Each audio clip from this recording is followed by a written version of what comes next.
My name is Dr. Kelvin Jones. I am a Conn-Selmer education clinician and former director of the Grammy-nominated Golden Band from Tigerland in Baton Rouge, Louisiana at LSU. Yes, I'm Dr. William J. Irvin. I am the Educational Support Manager for the East Coast for Conn-Selmer Incorporated and Director of the HBCU Collective for Conn-Selmer. My name is William Brooks and I am the Director of Bands at Albany State University. I'm Eric Prince and I'm the Bridge Partnership Coordinator. So the Bridge Partnership is essentially the HBCU community joining with the drum corps community, meeting both sides and having a mutual respect for each other. So we are in Wyoming with the Blue Devils, and this program has been absolutely excellent for us. The Blue Devils have provided an opportunity for us to mix our worlds. This Bridge program is amazing because one thing in society that connects people cross color, cross religion, cross gender is music. You know, I'm a musician, you're a musician, let's do music things together. You know, we have different approaches to doing it, but the goal is the same, and that's to promote high quality, excellent standard music.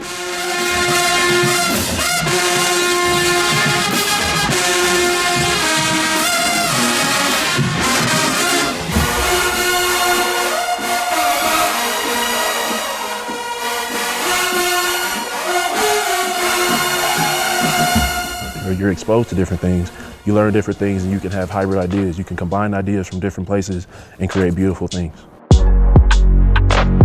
To help continue this movement, I'm hoping we can start with just like this one bridge, and then we can build another bridge, and then another bridge, and another bridge, and then before you know it, there are no separations between all of us. I would like to say thank you all for inviting Albany State University and Southern University to this program out in Wyoming. It's definitely an eye-opener and it's very different, but we're open to learning new things. It is all about a mutual respect for what the young people do. Empowering these young folks to reach their true potential. We're doing something great to help all young people that we can influence grow through the beauty of music and the marching arts.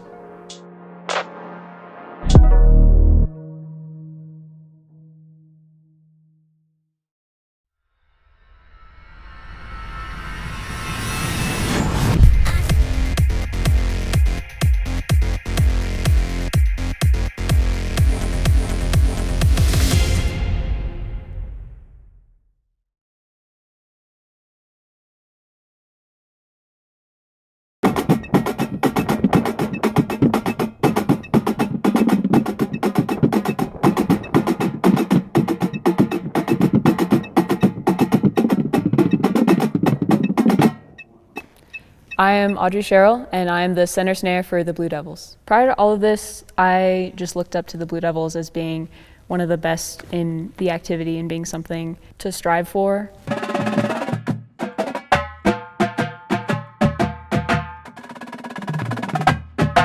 I am a music major, so music is kind of my life because I go to school for it. I do indoor on weekends, and then I come here during the summer.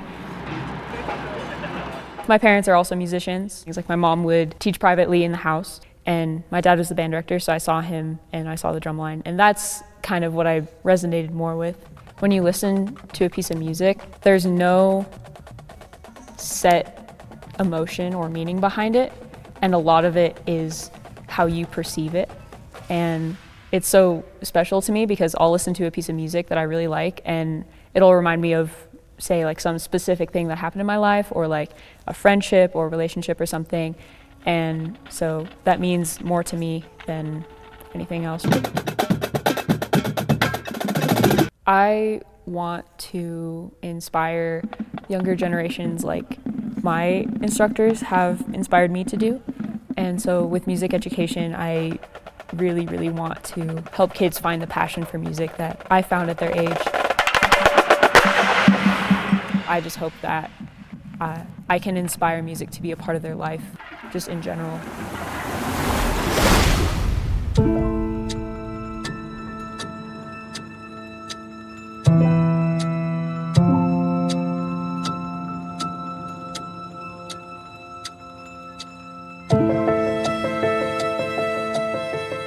The ballad portion of the show is called Isolation, and this references the great emotions and feelings that one can have when you're in an isolated situation.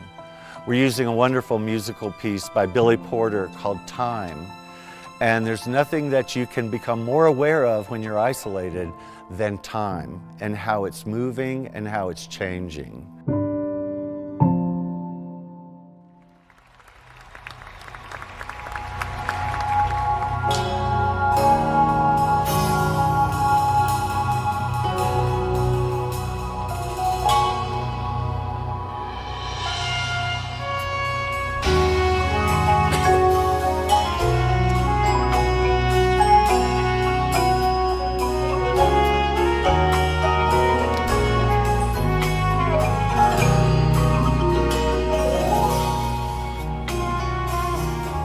So it all starts off with Fredo, our flugelhorn soloist, playing the melody for Time by Billy Porter.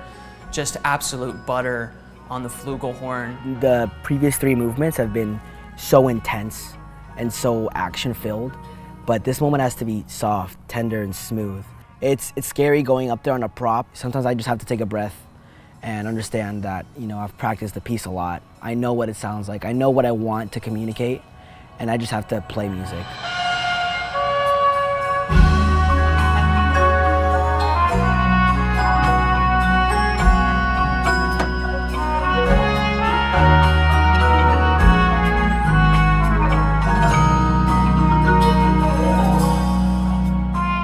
The marimbas kind of complement what the soloist in the back is doing, the flugelhorn soloist is doing. While playing a more supportive line, we also explore different, I guess, rhythmic modulations.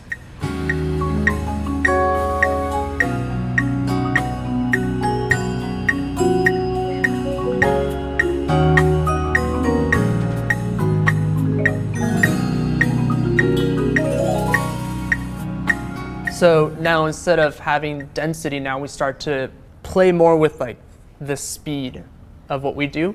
Playing slow and controlled, but also just kind of interspersing really fast runs in the middle of that. And so it really gives a nice contrast to the listener.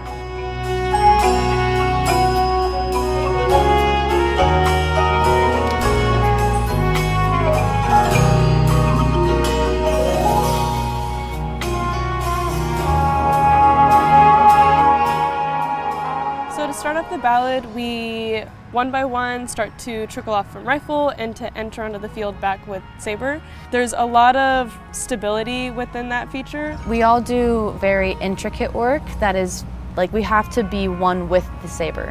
Where we have all of this fluid movement and we're doing all of these heavy releases and highs and like back and forth. I think the ballad is very pretty, so we all are more in our dance movement style there.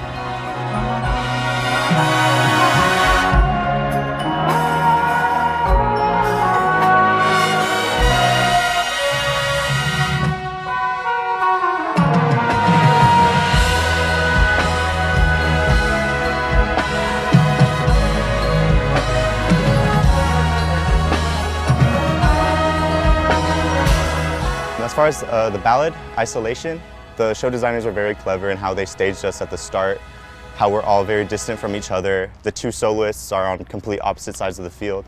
It's a very raw, painful part of the show, but also the music is very beautiful.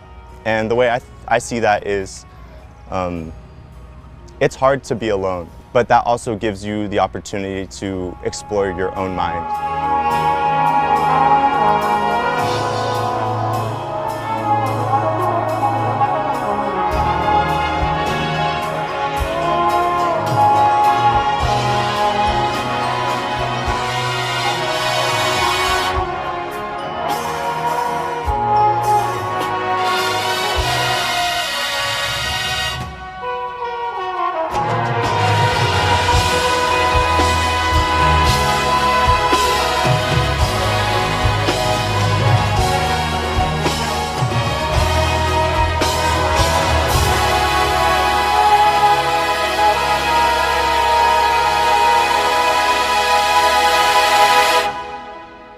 We start what we call the promenade, where we have people just in a block marching down the field. Lead euphoniums have the melody now. And from there, it's just this crescendo up until the trumpets come in, and it's almost gospel-like. Which once again sets up the final big hit of the ballad. The trombone soloist, he's just going ham.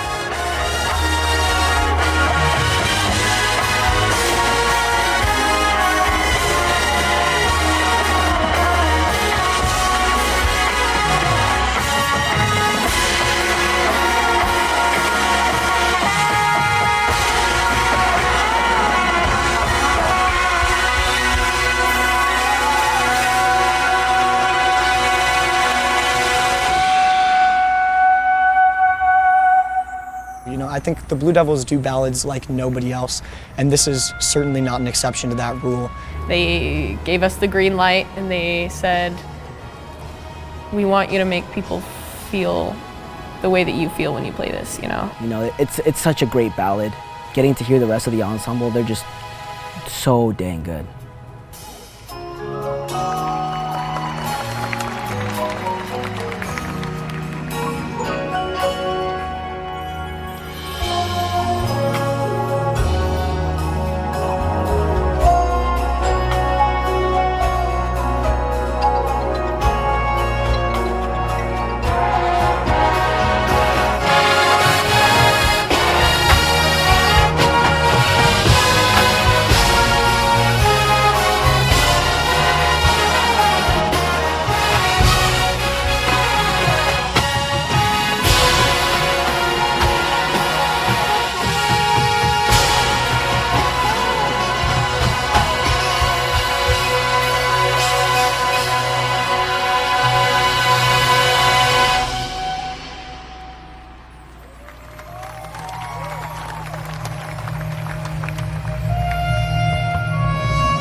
I'm Emma Ferreris.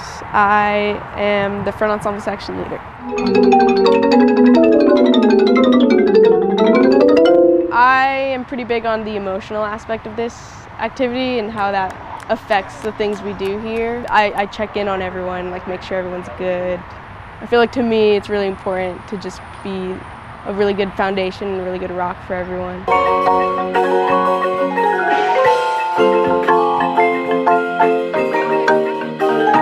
This group is really new, and the 5 of us are really working together to make sure that we are leading everyone in the right direction. Thinking about how we felt when it was our first year and what the leaders did, making sure that we can do that for everyone else.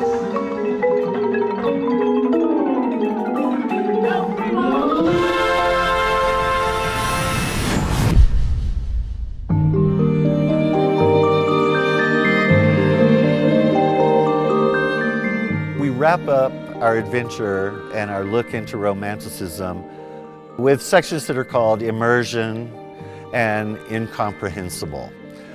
Immersion is really about something the Romantics were quite interested in.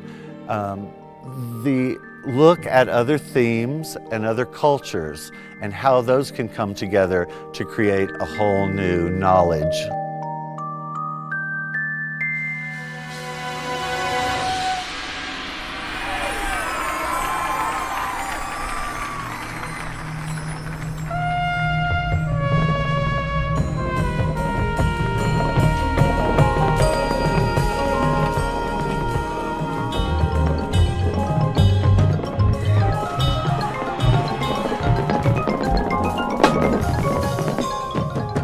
So at the top of 5, we have a bass feature. It kind of lines up with what the front ensemble is playing and setting up the stage. It's Ludwig Göransson's Can You Hear the Music?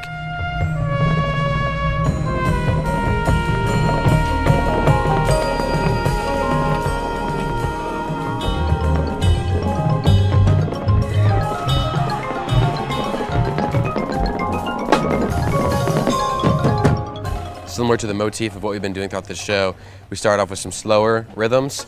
We start progressively getting faster. We have 2 bars of 16th, 32nd, and then 5 lits going into 6 lits. And then we end up with some really big lasers at the end going from the bottom drums up. So that feature has definitely been a lot of fun to work on.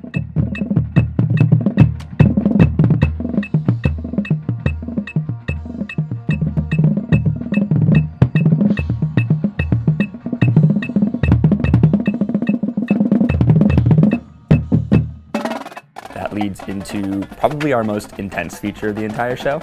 We have pods of 3, and we just take a moment, get 3 counts to play a solo and shred it as much as we can. We're adding on front to back. So the very front group is what starts it, and then the group behind them layers in. So there's a bit of like an anticipation in that attack.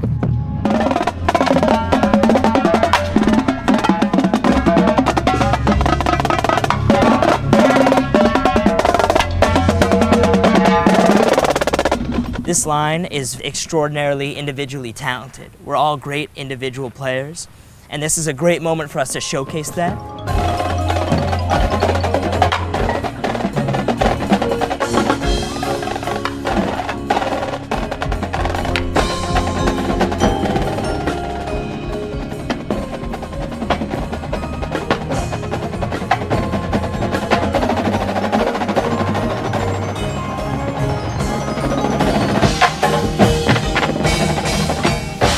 The hoops are something very different that the Guard hasn't done since 2012. Lots of exchanges to get our hoops, then we make this big circle kind of around the 50. There's a couple front walkovers through hoops, under tosses. I think there's like a backflip that happens somewhere, and then we all get back together and do a cartwheel under a like 6 count hoop toss.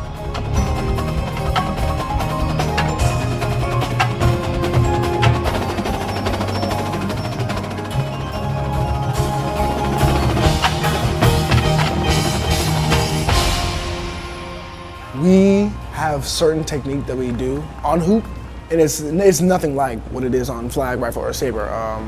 It's a different approach for sure. It's really technical when it comes to the first few phrases, and then it just gets really fun after that.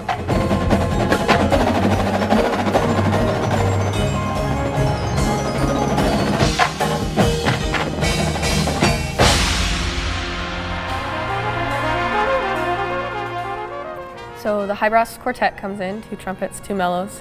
They're playing kind of the top of our Oppenheimer music. I'm running behind them as they're playing that. Hearing them kind of get into that mood, I could tell it's gonna be something killer.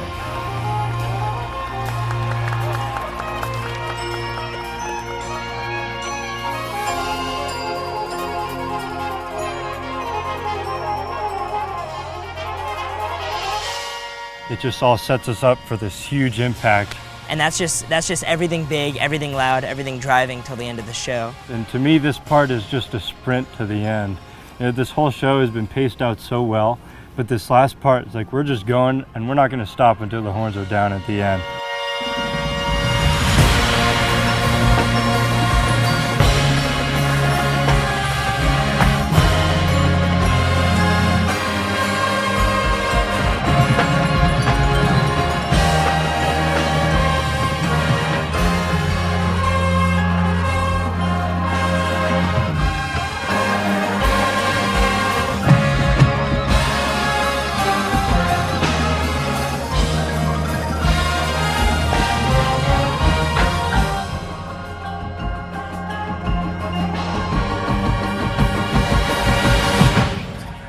The last I of the show is incomprehensible, and the way I like to think about that is the whole point of, expressing yourself is that there are no rules, and sometimes it may feel incomprehensible, but you can't catch it, you have to just let it go. And that's kind of what I'm thinking at the end of the show. Like, I kind of think it's one last celebration to finish off the show.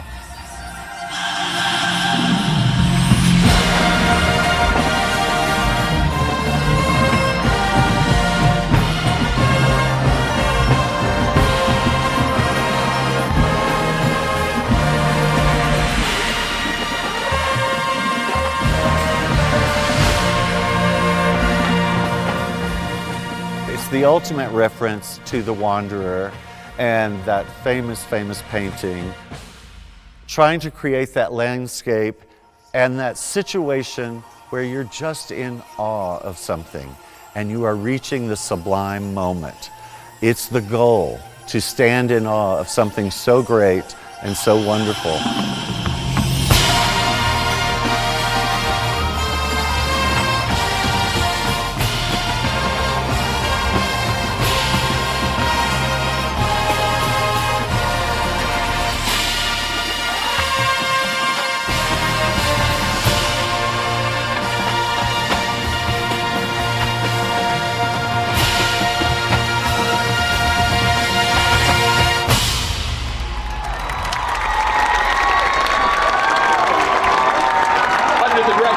sidling and Lady Brats from Concord, California, the Blue Devils.